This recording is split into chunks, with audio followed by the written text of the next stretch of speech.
నేను చాలాసార్లు చెప్తుంటా, కొంతమంది సర్వేల్లో నెక్ టు నెక్ 90 ఇటు వస్తుంది, 100 ఇటు వస్తుంది, 70 ఇటు వస్తుంది, 80 ఇటు వస్తుంది అంటే అది ఆంధ్రప్రదేశ్లో అసాధ్యమైనటువంటి పని. ఇంకా తెలంగాణలో నెక్ టు నెక్ స్థాయిలో అంటే 2014లో కానీ 2024లో కానీ నెక్ టు నెక్ స్థాయి సీట్లు వచ్చినాయి 64 అట్లాగా. ఆంధ్రాలో లాస్ట్ ట్రిప్ చూసినా 107 దాకా వచ్చినాయి ఏ కూటమికి. అదే సందర్భంలో మొన్నటిసారి చూస్తే ఏకంగా 151 వచ్చినాయి. అంటే వారు వన్ సైడే ఉంటుంది. ఆంధ్రప్రదేశ్లో దగ్గరగాన అన్నటువంటిది ఉండదు. ఈ దఫా ఓటింగ్ పర్సంటేజ్ చూస్తుంటే ఆ టెంపోనే కనబడుతుంది. భారీ ఎత్తున ఓటర్లు పోలింగ్ బూత్ల దగ్గరికి చేరడం, తెల్లవారుజాము నుంచినే బారులు తీరడం అన్నట్టు. సాధారణంగా ఇక్కడ 2 రకాలైన ఫార్ములా ఉంటుంది.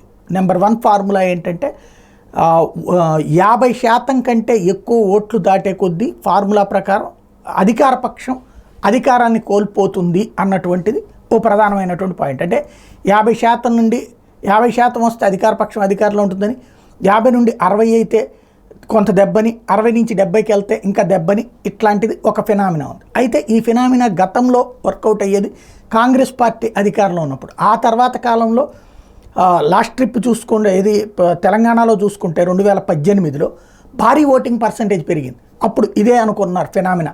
తీరా చూస్తే భారీ మెజార్టీతో బీఆర్ఎస్ గెలిచింది. అట్లాగే దేశవ్యాప్తంగా కూడా భారీ పర్సంటేజ్ ఆఫ్ పోలింగ్ జరిగింది మొన్న. అది మోడీకి వ్యతిరేకమని అందరూ భావించారు. తీరా చూస్తే మోడీకి ఫేవర్ అయ్యి 350కి పైగా ఎన్డీఏకి గెలుచుకున్నటువంటి పరిస్థితి ఉంది. అట్లాగే మన తృణమూల్ కాంగ్రెస్ పోటీ చేస్తున్న అధికారంలో ఉన్నటువంటి వెస్ట్ బెంగాల్లో కూడా అదే జరిగింది. భారీ ఓటుతో అధికారం గద్దె దిగుతుందనుకుంటే ఆ గద్దె కొనసాగింది. అదే సందర్భంలో క్రిందటిసారి ఆంధ్రప్రదేశ్లో చూసుకుంటే కంప్లీట్ భిన్నం. భారీ పోలింగ్ పర్సంటేజ్ జరిగింది, కానీ అధికారంలోని తెలుగుదేశం పార్టీ దెబ్బతింది. అట్లాగే మొన్నటిసారి తెలంగాణలో చూసుకున్నప్పుడు భారీ పోలింగ్ పర్సంటేజ్ జరిగింది. అదే సందర్భంలో కాంగ్రెస్ పార్టీ అధికారంలోకి వచ్చి బీఆర్ఎస్ అధికారాన్ని కోల్పోయింది. కాబట్టి అది కరెక్ట్ ఇది కరెక్ట్ అని చెప్పడానికి ఫినామినా ఏమీ లేదు. ప్రస్తుతానికైతే మాత్రం ఎవరు గెలిచినా సరే 100కి పైగా సీట్లే సాధిస్తారు, అందులో నో డౌట్.